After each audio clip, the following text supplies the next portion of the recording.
हर बात को सह जाना। तास्तितिक्षस्व भारत, जितना सहनशील होगा उतना बड़ा वो भक्त बनेगा। जब कोई इस मार्ग में चलता है तो उसके सामने इस बात की परीक्षा आती है, तुम कितना सह सकते हो।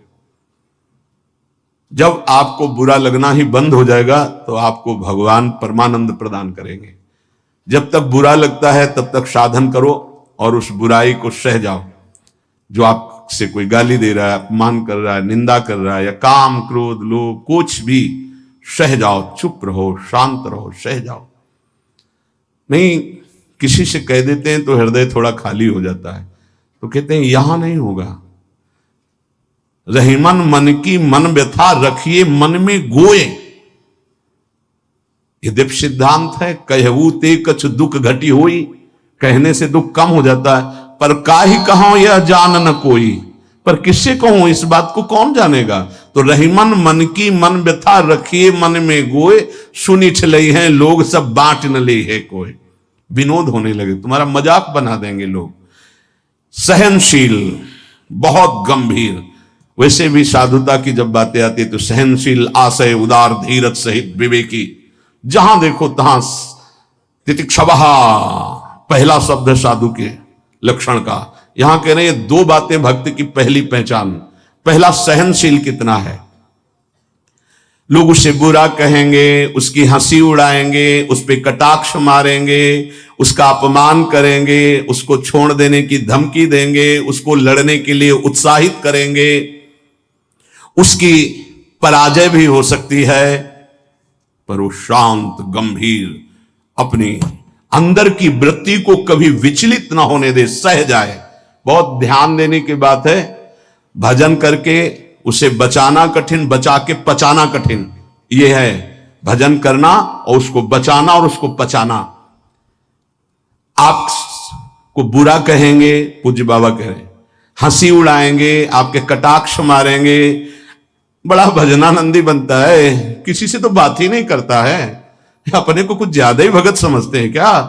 ऐसे क्या क्या कटाक्ष करेंगे, आपको लड़ने के लिए उकसाएंगे, उत्साहित करेंगे कि आप लौट कर उनको जवाब दीजिए, लड़िए। वो ऐसा महसूस करवाएंगे कि आप हार गए, चुप हो गए, आप दब गए। चुप हो जाओ, हार जाओ, हरि को हरि नाम, मौन होकर चुपचाप सह जाओ। इस गुण से अध्यात्म की उन्नति बहुत जोर की होती है। सहिष्णु, सहनशीलता, तितिक्षा, इनको एक ही शब्द के पर्यायवाची है। सहित सहित बाढ़े भगत गृह तन गुरहित गार, सेवक जी महाराज कहते हैं।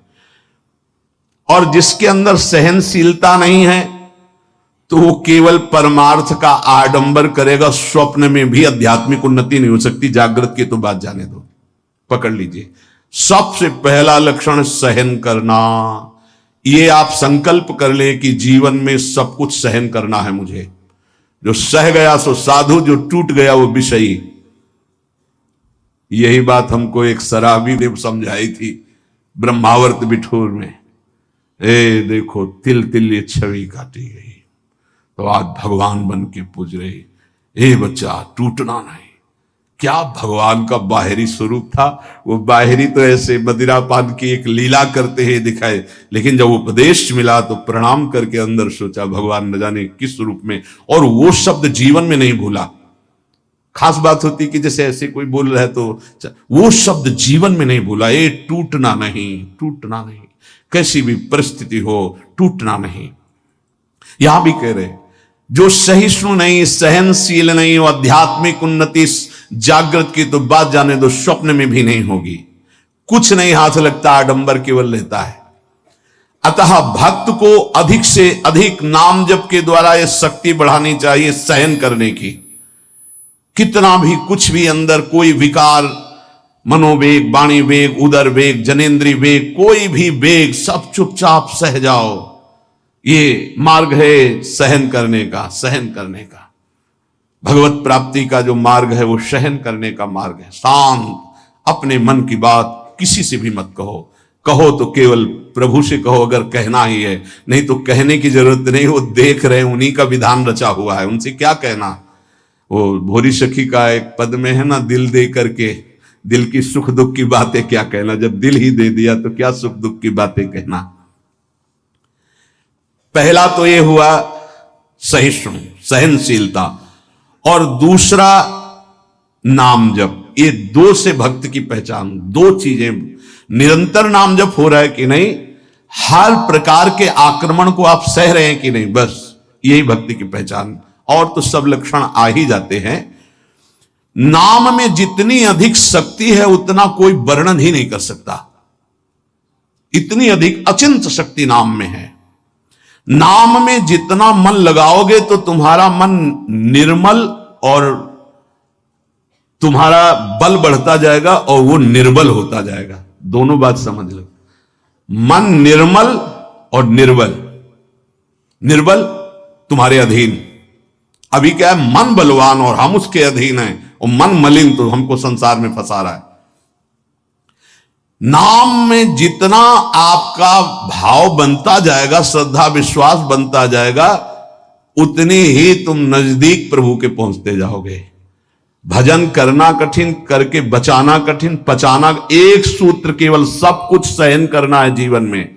भूख प्यास गर्मी सर्दी मान अपमान निंदा स्तुति सब सहन करना, चुप शांत एकदम अंदर, और नाम जप। बस ये दो बहुत जोर की बात बाबा ने बताई कि सहनशीलता और नाम जप ये प्रधान दो गुण हैं जिससे भक्त की पहचान होती। तो हम अंदर अपने करें, दूसरों पे नहीं, अपने अंदर कितना नाम जप कर रहा, हम कितना सहनशील है। जब नई नई अवस्था में साधन में आए थे तो ये मनाते थे कि कोई अपमान करे, देखे कैसा लगेगा। कोई अपमान करे, फिर भगवान ने बड़ी कृपा की, बहुत अच्छे अच्छे शब्दों के स्वागत हुई, तो हृदय में भी अब कैसा लग रहा है। एक समय ऐसे सीधे गंगा के किनारे जा, सामने से बड़ी गालियां और बड़े कटु वाक्य, ऐसे वैसे क्या क्या बातें, शांत एकदम चुप। कैसा लगा। मांगते थे कि प्रभु कभी अपमान हो तो कैसा लगेगा, कैसा लगा, शांत मन। हाँ चलो ठीक है, आगे चलो।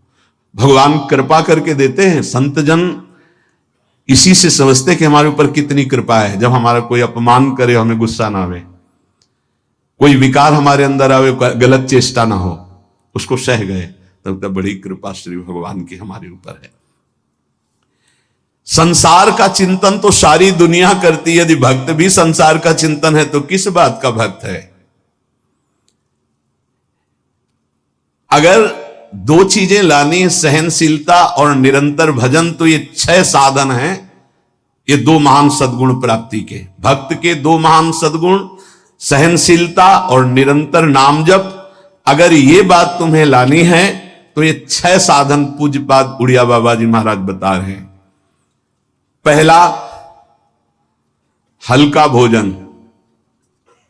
पहला प्रहार भोजन पर किया है, और सच्ची बात है, और आप लोग भी अनुभव किए होंगे अगर भजन में चित्तवृत्ति लगाए हैं।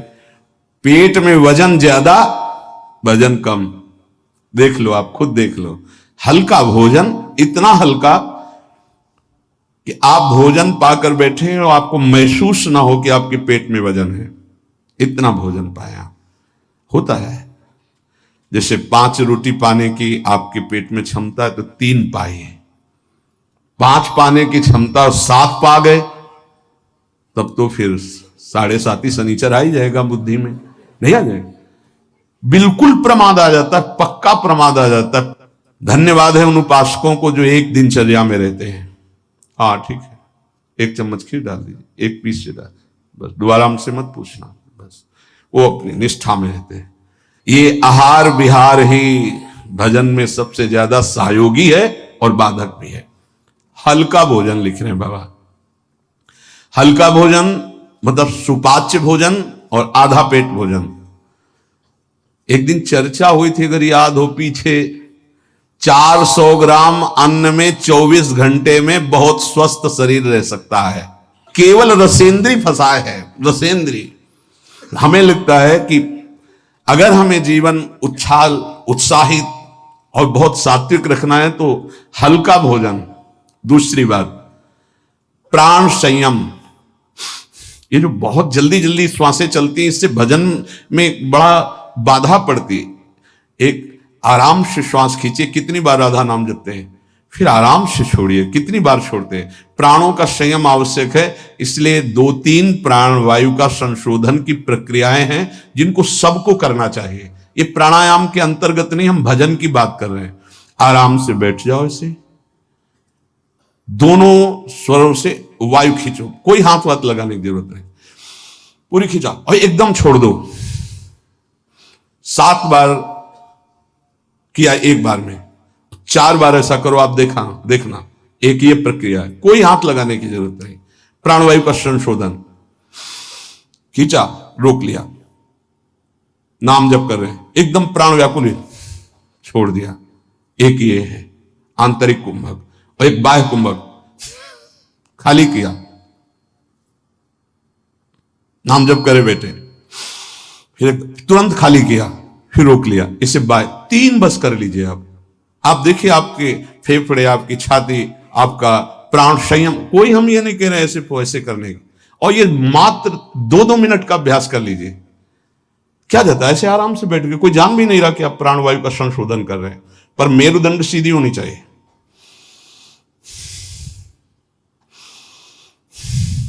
जितना अधिक खींच पाओ, अधिक छोड़ पाओ, 6 बार, 7 बार, 8 बार, बस, इससे ज्यादा नहीं। और ये 4 बार दिन में, एक बाह्य कुंभक, एक आंतरिक कुंभक, ये 5-5 बार कर ली। आप देख लीजिए आपका प्राणवायु कितना, जितना प्राणवायु पवित्र होगी उतनी सुंदर अन्न पाचन क्रिया होगी, और उतना ही आपके मस्तिष्क में एक गुदगुदाहट सी, ध्यान करने की इच्छा होगी। मंत्र जपोगे तो एक प्यारा लगेगा। अब जब प्राणवायु किसी की देखो ना, एकदम अगर एकांत कमरे में हो तो ऐसा लग रहा है जैसे धौंकनी चल रही, क्योंकि स्थूल प्राणवायु है, उसकी आवाज अलग ही सुनाई देगी। प्राणवायु का संयम, भोजन हल्का और प्राणवायु संशोधन कृपया जरूर करें, चाहे वृद्ध शरीर हो चाहे जवान शरीर हो, ये जरूरी है प्राणवायु का संशोधन। अपने तो किडनी खराब हो गई, तब से बंद हो गए, नहीं तो 45 मिनट केवल प्राणवायु संशोधन होता, तो 45 मिनट व्यायाम, और उस समय केवल भगवदा का नाम चलता था। 1 सेकंड के लिए ऐसा नहीं कि प्राणवायु संशोधन करे, नाम छूट जाए, या व्यायाम करने नाम छूट जाए। तीसरा, कम बोलना, क्योंकि नाम चलाना है और सहनशील होना है। देखो, जब हम अपनी कमजोरी किसी से कहते हैं तो कमजोरी हम पर बढ़ती है और दूसरा हमारा उपहास करता है। इसलिए अपनी कमजोरी तो बोलनी नहीं, और कोई बात भी करने की जरूरत नहीं है। थोड़ा बारा व्यवहार में आवश्यक हो तो उत्तर दे दीजिए, कम बोलना सीखें। उपासक जब अपनी रहने पे रहता है तो हमें लगता है कि धन्यवाद का पात्र है जो अपने को जलाकर प्रभु के चरणारविंद तक पहुंच रहा है। बहुत कठिन विषय है, प्रणाम है उसको जो अपने को जलाकर आगे बढ़ रहा है। कम बोलना, तीसरा। चौथा, किसी से कोई भी इच्छा न रखना, न व्यक्त करना। ये 2 महान सद्गुण आ जाएंगे, सहनशीलता और निरंतर भजन। किसी से कोई इच्छा, आप आज क्या पाएंगे? नहीं, आप क्या पाएंगे? जो श्री जी की इच्छा। नहीं, वैसे आपको पसंद क्या है? राधा राधा राधा। नहीं, भोजन में क्या पसंद? यही आहार है हमारा। कभी भी कोई शब्द ना निकलने पाए तो आज फिर मुंगौड़ा बन जाए, ऐसा नहीं। कोई देखो, अगर आपको वास्तविक मार्ग को प्राप्त करना तो सिद्धांत है, कोई भी इच्छा है भी तो प्रकट नहीं करना हो। आप देख लेना, अगर श्री जी को मूंग के मुंगौड़ा ही पवाने हैं ना प्रसाद में, तो आपको मिल जाएंगे कहीं ना कहीं से। मांगने की जरूरत नहीं, कहने की जरूरत नहीं, इच्छा व्यक्त करने की जरूरत नहीं। 5वां, जो इंद्री बहुत लालायित हो गई और उसका विषय आ गया हो तो उसका संसर्ग ना होने देना। देखो, जैसे वो 2 सद्गुण कठिन है तो उनको लाने वाले साधन भी बहुत कठिन है। किसी भी इंद्री की बहुत इच्छा हुई और वैसे ही संयोग आ गया, कोई भी इच्छा, हर इंद्री में अपनी इच्छा रहती है। प्रबल इच्छा हुई और प्रारब्धवशात माया ने वही संयोग बना दिया, लो खाओ। और आपको पता है कि ये मेरे हृदय में बिल्कुल चल रहा था, कैसे मिले, और वो मिल गया, तो खुश नहीं होना। बोले संसर्ग नहीं होने देना, पाने नहीं, हटा देना है। इतनी हिम्मत है पहला लक्षण सहिष्णु, वो दूसरा निरंतर भजन। जो तुम्हारे, ये सब बातों में नहीं कह रहे, जिसकी प्रबल इच्छा थी हमारे अंदर और वही आ गया संयोग से, यही बात गुरुदेव ने बताई थी। बोले जो प्रिय वस्तु हो उसका संयोग इंद्रियों के संसर्ग में ना होने पाए और उसको भोग लगा बांट दो। तो बाबा कह रहे किसी भी प्रिय बात, प्रिय वस्तु, वो इंद्रिय भोग जब उपस्थित हो तो उसका संसर्ग ना होने देना। इससे दो सामर्थ्य जागृत होंगी, निरंतर नाम जप और सहिष्णु, सहनशील। और वाणी पाठ और अपना जो संत समागम है, इसके सिवा अकेले रहने का स्वभाव बनाना। इसमें भी जो अपने प्रियजन परिवार के जन, उनको लगने लगता है अकेले बैठे क्यों रहता है, अरे वो अपने साधन में बैठा है, उसके लिए डिस्टर्ब थोड़ी होना कि अकेले क्यों बैठे। धन्य भाग है जैसे अपने लोगों को सूचना मिलती कि वो एकांत ही चुपचाप बैठा रहता, तो अपने को पता है, अपना हृदय शीतल होता है कि सही मार्ग है, सही मार्ग है। एकांत देश में रहने का स्वभाव होना, प्राणों का संयम होना, भोजन बहुत हल्का सात्विक होना, कम बोलना, किसी भी तरह से अपनी इच्छा को किसी के सामने प्रकट ना करना। अगर हमारे अंदर इच्छा, छठवां, अगर हमारे अंदर इच्छा आ ही गई है और उसके अनुसार प्रारब्धवशात संयोग बन जाता है उस भोग का, तो इंद्रियों का संसर्ग ना होने देना। इन 6 साधनों से ये 2 बात महान भक्त के अंदर आ जाएंगी कि वो सहनशील हो जाएगा और उसका निरंतर नाम जप चलने लगेगा।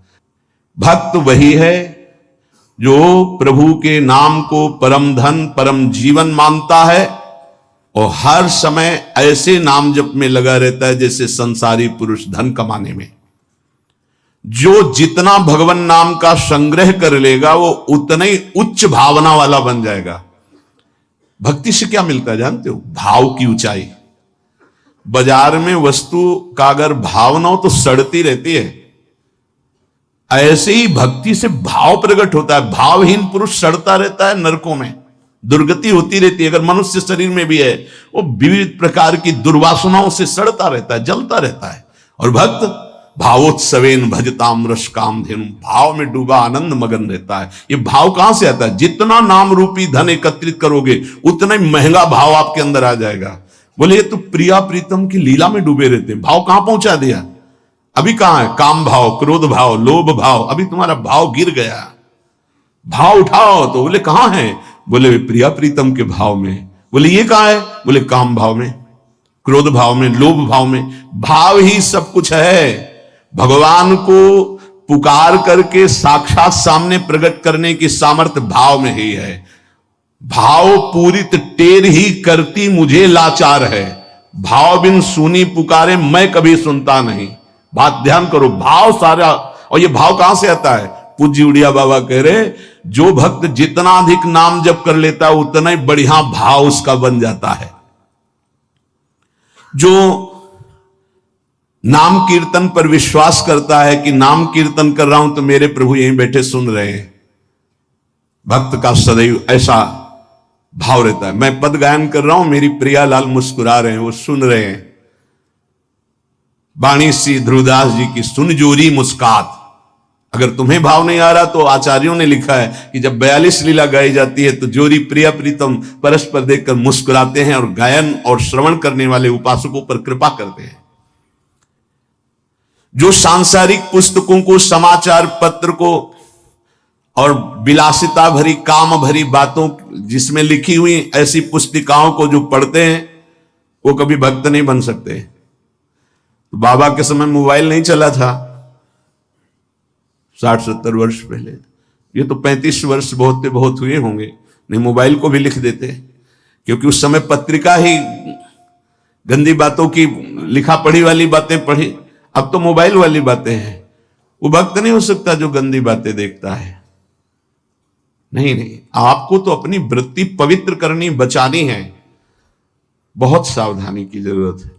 एक छोटा सा बच्चा 13 वर्ष का, एकांतिक में, बहुत सुलझा व्यक्तित्व, अवस्था 13 वर्ष की, व्यक्तित्व बहुत सुलझा। जब वो अपने संयम की बात तो हम कहा भाई मोबाइल तो नहीं रखते, उनका लैपटॉप रखते, तो हम कहा उसमें भी वही गलती होती है क्या? क्योंकि कभी हमने तो तो बोले हाँ सर्च करके वैसे किया जा सकता है। तो उनका फिर तो गलती होने की संभावना है। बोले हो चुकी गलती, आप संभाल लो। छोटे छोटे बच्चों में गलती कराने की सामर्थ्य इस मोबाइल लैपटॉप में है। विश्वास कीजिए बहुत बढ़िया समय है, निकल चलो। ये माया फंसाने के लिए सब सूत्र फेंकेगी, आपको फंसना नहीं है। कोई सुख नहीं, केवल जलन, केवल अशांति, केवल समय नष्ट होना। भक्त वही है जिसको भगवान से भी अधिक संत महात्मा प्यारे लगे। सातों सम्मोहिमय जग देखा, भगवान श्री राम कह रहे हैं सबरी जी के सामने, सातों सम्मोहिमय जग देखा मोते अधिक संत। पूज्य बाबा कह रहे हैं भक्त वही जिसे संत भक्त महात्मा भगवान से भी बढ़कर प्यारे लगे। आज राम जी के प्यारे हमें मिल गए, आज श्याम जी के प्यारे में, आज प्रियाजू के प्यारे मिल गए। वैकुंठ प्रिय दर्शना दुर्लभो मानुषो देहो देहि नाम क्षण भंगु रहा तत्रापि दुर्लभम मन्येत वैकुंठ प्रिय दर्शनम। आहा, भगवान के प्यारों के दर्शन प्राप्त होना। भक्त वही है जिसकी जिह्वा हर समय नाम जप में लगी रहती, और बातों के लिए वो मूक हो गई है। नारायण हरि भजन में पांचों न सुहाग, जो सच्चाई से मार्ग में चल रहा उसको अच्छा ही नहीं लगता। विषय भोग, निद्रा, हंसी, जगत प्रीति, बहु बात नहीं अच्छा लगता। भक्त वही है जो अपने चित्त को सुरक्षित रखता है। लोग और सब बाहरी वस्तुओं को सुरक्षित रखने की चेष्टा करते हैं, पर चित्त को गंदा कर देते हैं। गंदा चित्त, गलत चिंतन। भक्त बाहरी वस्तुओं की सुरक्षा हो, चाहे आग लग जाए, लेकिन चित्त में सुरक्षा में कोई फर्क ना पड़े। चित्त हमारा चित्तचूर के चिंतन में लगा रहे। जहां तक बन सके अपने चित्त को बचाने की कोशिश करो। साधक अपने चित्त को सुरक्षित रहता है, अपने चिंतन को सुरक्षित रखता है। वही साधक है जो चिंतन को सुरक्षित रखे, और कोई परवाह नहीं सुरक्षा रहे या ना रहे। चित्त सुरक्षित है तो निरंतर चिंतन का प्रभाव भगवत साक्षात्कार करा देगा। भक्त वही है जो प्रभु से केवल प्रभु को मांगता है। ध्यान दीजिए, भक्त वही है जो प्रभु से केवल प्रभु मांगता है कि आप चाहिए आप, हमें और कुछ नहीं चाहिए। बस आप मेरे हैं, मैं ऐसा मस्त रहूं, बस ये हमें चाहिए और कुछ नहीं। आपसे आप चाहिए, बस आपसे आपकी माया का कुछ नहीं चाहिए, आप चाहिए। भक्त वही है जो भारी विपत्ति काल में किसी भी व्यक्ति का सहारा न लेकर इष्ट के भरोसे रहता है। यह बहुत कठिन बात है। जब आपके अंदर कोई समस्या जागृत होती, विपत्ति जागृत होती, तो आपका मन कहां जाता है? प्रियाजू पे, या किसी व्यक्ति, किसी सलाहकार मित्र, यार हम बहुत समस्या में हैं, बहुत हमारा मन अशांत है। नहीं, नहीं कहना। प्रभु की छवि लो और छाती से लगा के उनसे बात करो, हमारा चित्त बहुत अशांत है, प्यारे आप संभाल लो। या बाहरी कोई विपत्ति है तो आप बात करके देखो ना कभी, पर भाव नहीं है तो बताया नहीं। फिर वो भाव बिन सुनी पुकारे मैं कभी सुनता नहीं। इसीलिए नाम जप से भाव का जागरण होता है। भाव से यदि पुकारे तो हमने सेकंड में परिवर्तन होते हुए देखा। एक सेकंड में परिस्थिति का परिवर्तन, एक सेकंड में भारी से भारी समस्या का समाधान, जो ही प्रभु से प्रार्थना, उसका तत्काल परिणाम देखा है। एक मात्र भगवत चिंतन ही समस्त विपत्तियों के नाश का उपाय है। हरि स्मृति सर्व विपदि मोक्षणम। इसलिए कभी किसी से सहायता मत मांगो। अगर किसी और की सहायता मांगी तो द्रौपदी की तरह परेशान होना पड़ेगा। आखिरी में द्रौपदी जी ने ठीक जगह सहायता मांगी। हा गोविंद द्वारिका वासिन, तो यहां से वस्त्र हटा नहीं पाया 10,000 हाथियों का बल रखने वाला दुशासन। हम लोग बड़े कमजोर भक्त हैं। थोड़ी सी भी बात हो तो हम किसी का, अन्य का सहारा ले लेते हैं। माता पिता भाई बंधु रिश्ते नाते ठीक है ये, लेकिन सहारा सिर्फ इष्ट देव का। जरा इस शब्द पर देखिए, मेरी महारानी श्री राधा रानी, जाके बल में सबसों तोरी, लोक वेद कुल कानी। किया आपने? तोड़ा आपने। सबसो तोरी लोक वेद कुल कानी, तब असलियत में मेरी महारानी श्री राधा रानी। बाबा कह रहे हैं भक्त वही है जो भारी विपत्ति काल में किसी भी व्यक्ति की सहायता के लिए न देखे, केवल प्रभु की तरफ। अब वो क्या रूप रख करके आते हैं वो देखेंगे, लेकिन किसी अन्य आश्रय में ना आ जाए, नहीं तो हमारी भक्ति बाधित हो जाएगी। प्रहलाद जी ने किसी को पुकारा क्या? किसी भक्त के जीवन में देखो, किसी के पास गए क्या हाथ जोड़ के कि जमींदार या बादशाह या किसी कि आप हमारा सहयोग कर दो? नहीं, प्रभु देखेंगे। और वो ऐसे अंतिम समय तक कोई सहयोग नहीं कि अब अगला कदम जाएगा ये गिरेगा, और उसी कदम पे प्रभु ऐसे बस आखिरी दम तक वो देखते कि शायद कोई अंदर से पुकार पड़े किसी और को। जब देखा कि बस वो पकड़, आप निहाल हो गया, विपत्ति नहीं अब संपत्ति घेरेगी, अब कोई तुझे परेशानी नहीं, मेरी कृपा संपत्ति तेरे को सदैव दुलार करती रहेगी। पूज्य बाबा कह रहे हैं भगवान का सच्चा भक्त वही है जो भगवान से अधिक किसी को नहीं मानता। जड़ चेतन मनुष्य पशु पक्षी लोक लोकांतर मानता है तो सबको भगवत में मानता है, भगवान से बढ़कर किसी को नहीं मानता। फिर तुम किसी को अपना या पराया कैसे कह सकते हो? जब तुम श्री भगवान के हो तो तुम्हारा अपना कौन है? जब तुम श्री भगवान के हो, शम्य भगवान है, तो पराया कौन है? ये सूक्ष्मता समझिए। तुम भगवान के भक्त होकर किसी और को अपना कहते हो या किसी को पराया कहते हो, तो अभी सही भक्ति नहीं आई। ना कोई अपना और न कोई पराया। कबीरा खड़ा बाजार में सबसे पूछे खैर, ना काहू सो दोस्ती और ना काहू सो बैर, ना कोई अपना और ना कोई पराया। यदि तुम किसी को बुरा कहते हो और किसी को भला कहते हो तो तुम्हारे अंदर भक्ति कहां है? राग द्वेष युक्त हृदय भक्ति वाला हृदय थोड़ी होता है। इसलिए इसको मिटाओ और मिटाकर समान भाव लाओ, ना कोई अपना ना कोई पराया। प्राणी मात्र में भक्त का राग द्वेष नहीं होता। भक्त भगवान के साक्षात विग्रह में दर्शन करता है। यदि धातु या पाषाण की भावना है तो अभी वो भक्त नहीं हुआ है, साक्षात मेरे प्रभु हैं। सर्वव्यापी ईश्वर तो ज्ञानी जन भी कहते हैं।